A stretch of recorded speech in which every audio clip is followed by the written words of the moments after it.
AI has been at our artistic and autistic throats for a while now. Let's be honest. Watching AI art rapidly develop and outshine the art it stole to generate itself.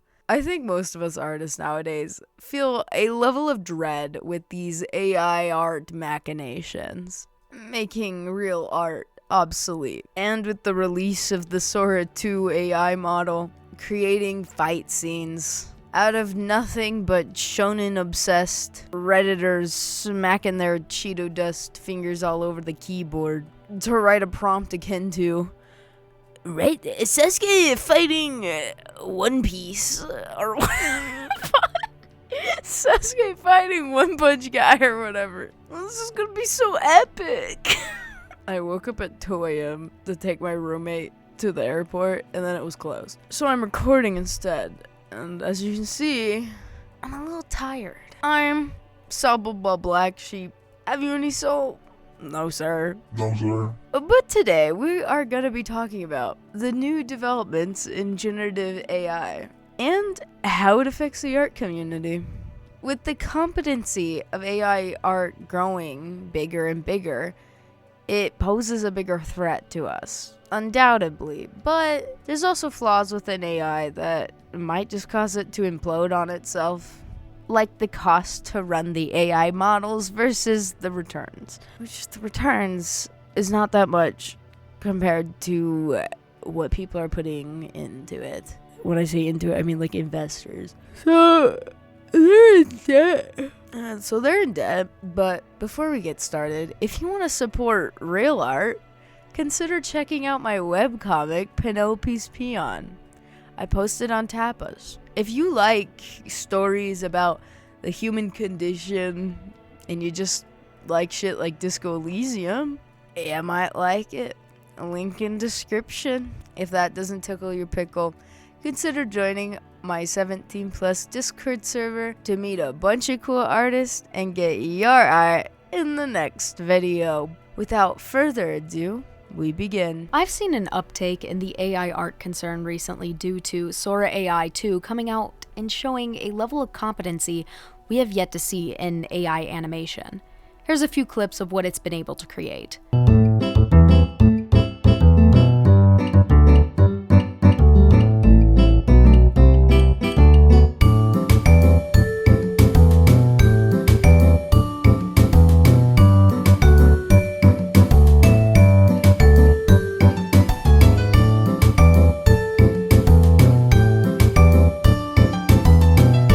It has a level of fluidity that makes it mimic man-made animation to a much more complete extent, and how it will become even better given time.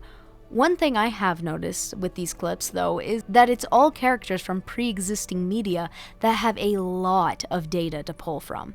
There's like over 500 episodes of Naruto, so of course it can recreate that well. Look, if I was forced to watch all of that, I'd probably be able to animate that in my dreams too. Crappy shonen jab aside, it does mean that it's harder to create content with this model that doesn't already have a human-made IP to pull from. But also that could easily be a matter of time before it learns to mesh concepts together better. I do think a purely AI-made show will struggle a lot with this due to its inability to create new concepts. I'm not gonna pretend like AI isn't threatening the jobs of many artists, and to be frank, it already has taken away jobs for many. Commissions have dropped quite a bit now that people can just generate it on AI models. So it clearly has already had a dent in our community, though I think AI art won't be able to fully integrate itself into the art industry due to its many flaws. Glaring issues with AI art is that it can't be copyrighted, so it being used in commercial means makes it a lot less appealing, as it might not even be worth the legal trouble in the long run for big companies. This all to say, the outcome of AI could go many directions. Now, I keep seeing these posts about this, AI actress Tilly Norwood or something. This is clearly just a marketing ploy at best. We will never see this AI person in a real film, more likely than not. I know people are up in arms over this, and they should be. We do not need the movie industry more fake than it already is, though I suppose instead of grooming real kids, they can just groom the fake ones instead. Tilly Norwood seems to be there to get people talking about the new developments in the AI front. Between Tilly and new leaps in generative animation, the AI panic right now is on high, and I get it.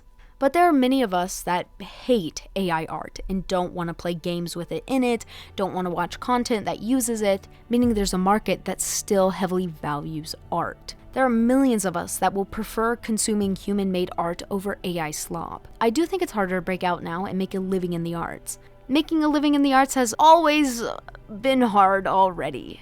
Now it's bordering on a Sisyphean task. But hey, you can still get that boulder up the hill. It's not impossible, just mind-numbing at times, and you got other people trying to crush you with their boulders, but art's a contact sport now. Sure, Olympic gold medalists of being the last one to have your hopes and dreams crushed by Daddy Capital. That all to say, with a smaller audience to market to, the people that will be able to overcome this hill and make a living in art is dependent on people's volition, new perspective, and understanding. Volition being the discipline to be able to keep working on art even when it's boring and doesn't have very high returns. New perspective being someone that is creating something with merit that people want to explore, something that exists past what has already been created. And understanding their audience, how the people consuming their work think, what they want, and how they want it. These are hard to be, and they are unstable, but they are possible. So if you are passionate about art, I genuinely think you can carve out a place for yourself and make a living. Perhaps I just tell myself this so I cling to the hope that I won't have to settle for a 9-to-5 life that I'm woefully underqualified for and violently unprepared for. I know for me, and many artists, it's the only answer. There is no future that doesn't involve creation. So seeing the integration of AI, people making a living off of AI slop they spend a mere few minutes on at best, it's worrying to be overshadowed by such work. But in reality, the people watching content like mine don't watch AI slop content. And same goes for you aspiring art content creators. Sure, AI slop may always get more views than us and more money than us, however, it doesn't mean we get none. We can make a living off our art, it just might not be in the same way we had hoped for and to the same degree. AI art has integrated itself into entertainment to some degree, but this worry of an AI takeover still hasn't happened for many reasons, and a lot of them being that AI has its limits. Legally, it's complicated. Socially, it's condemned by a fair amount of people, and its inability to create high-quality content enough to hold people's attention for long, and it takes so much money to run it versus the money you actually get from it. A part of me believes AI won't ever have its full takeover. Right now, my guess is AI is doing what Uber Eats did, that being the blitzscaling strategy. Blitzscaling is when a company makes things super cheap or free and gives a bunch of coupons away and discounts and integrates itself into people's lives, then later takes it all back and jacks up the price, now that it has a grasp on the culture. AI models are horribly expensive to run, and they try to keep their prices down to sell it to you. So it amalgamates into your life, into the stuff you consume and everything. They swallow the cost that puts them in mountains and mountains of debt, but if they do it right, they are set up for a long while, as once they are consolidated into the culture like Uber Eats, their business is guaranteed. I know so many people that will not shut up about how strapped for cash they are, and then they'll still use Uber Eats. This all to say, blitzscaling has become a common marketing strategy now, but it involves a lot of risk. AI companies are putting themselves in so much debt in hopes that it will be profitable, but to be frank, it isn't on a large scale. There's a possibility that companies will fall into a pit of unreturnable debt and not be able to fully expand in the way they wanted, which is good for us artists. I know many artists who think AI is going to be the end of it all, but in reality, there are many possibilities that AI will just implode on itself before too long. I suppose what I'm trying to say is, don't let the dread blind you from the reality of the situation. In moments like this, it's very easy to ostrich away, put your head in the sands, and go, la la la la, I'm not listening, into an ignorant bliss, but reality is often not as bad as our anxiety tends to lead on. It certainly isn't good, but it's manageable. So, keep creating. Keep making friends and community. Look, I'm no communist, far from it, but our community is going to be our support system in a time of history where art is devalued. So embrace it. Have compassion for your fellow artists. Last thing we need is more pedantic drama over you draw feet weird, KYS, or you stole the way I drew eyes. We are no better than a family Thanksgiving dinner at this point. Shut up and eat your mashed potatoes. That's all I have for today, folks. If you like my art, consider commissioning me. You can reach out to me on Discord. Or join the Patreon to get weekly exclusive Discord streams where I draw whatever you want. You got work tomorrow, or school, or ranting about AI art again. But as always, don't dream about wheat-based byproducts. Moi, je m'appelle mademoiselle Noire, et qu'on va pour la voix,